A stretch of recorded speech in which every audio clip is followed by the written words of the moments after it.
Assalamualaikum warahmatullahi wabarakatuh. Saya Nabila Putri Sahada, kelas 12 IPA 3, akan menjelaskan tentang prinsip kerja peralatan listrik searah atau direct current berikut dengan keselamatannya dalam penggunaannya di kehidupan sehari-hari. Prinsip kerja peralatan listrik arus searah didasarkan pada sifat arus searah yang selalu mengalir dalam suatu arah tertentu. Peralatan listrik arus searah seperti sumber arus searah atau baterai, resistor, kapasitor, dan induktor menggunakan prinsip kerja tersebut untuk beroperasi.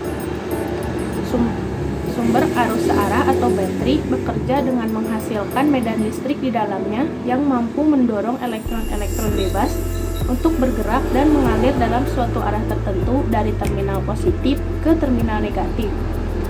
Medan elektrik ini dihasilkan oleh penyebaran zat kimia di dalam reaksi oksidasi reduksi. Resistor bekerja dengan membatasi arus yang mengalir melaluinya dengan cara meningkatkan laju hambatan listriknya. Lalu ada kapasitor yang bekerja dengan menyimpan muatan listrik sehingga dapat digunakan sebagai sumber energi listrik yang dapat melepaskan muatan tersebut secara cepat ketika dibutuhkan. Ketika kapasitor diisi dengan muatan listrik, muatan tersebut akan bergerak dari satu plat ke plat lain melalui medium isolator.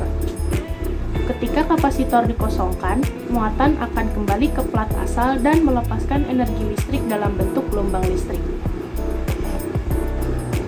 Cara kerja kapasitor diibaratkan seperti dua buah saluran air yang dihubungkan dengan sebuah tangki.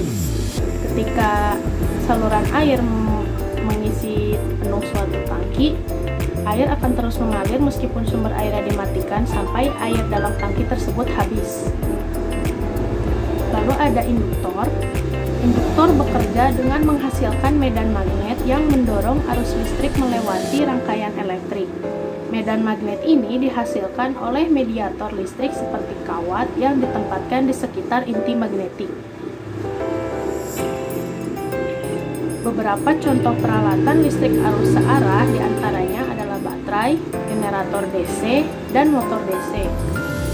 Prinsip kerja baterai adalah mengubah energi kimia menjadi energi listrik melalui reaksi kimia yang terjadi di dalamnya.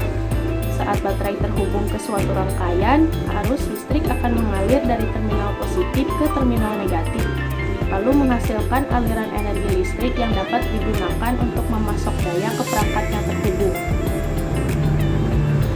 Dalam penggunaan alat-alat listrik sangat penting bagi kita untuk memperhatikan keselamatannya demi mencegah kecelakaan.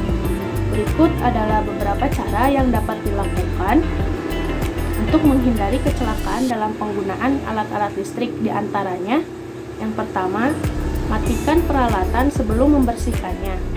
Lalu yang kedua, pastikan untuk tidak menyentuh bagian dalam peralatan yang panas atau terhubung dengan sumber listrik. Lalu yang ketiga, pastikan untuk tidak mencabut atau memasang kabel dengan tangan yang basah. Yang keempat, tidak memodifikasi atau merubah peralatan tanpa izin dari ahli listrik yang berkualifikasi. Dan yang terakhir, pastikan untuk menggunakan peralatan pelindung diri ketika bekerja dengan peralatan listrik. Dengan memperhatikan hal-hal tersebut, kita dapat meminimalisir terjadinya kecelakaan dalam penggunaan peralatan listrik di kehidupan sehari-hari. Cukup sekian yang dapat saya sampaikan, kurang lebihnya mohon maaf. Terima kasih. Wassalamualaikum warahmatullahi wabarakatuh.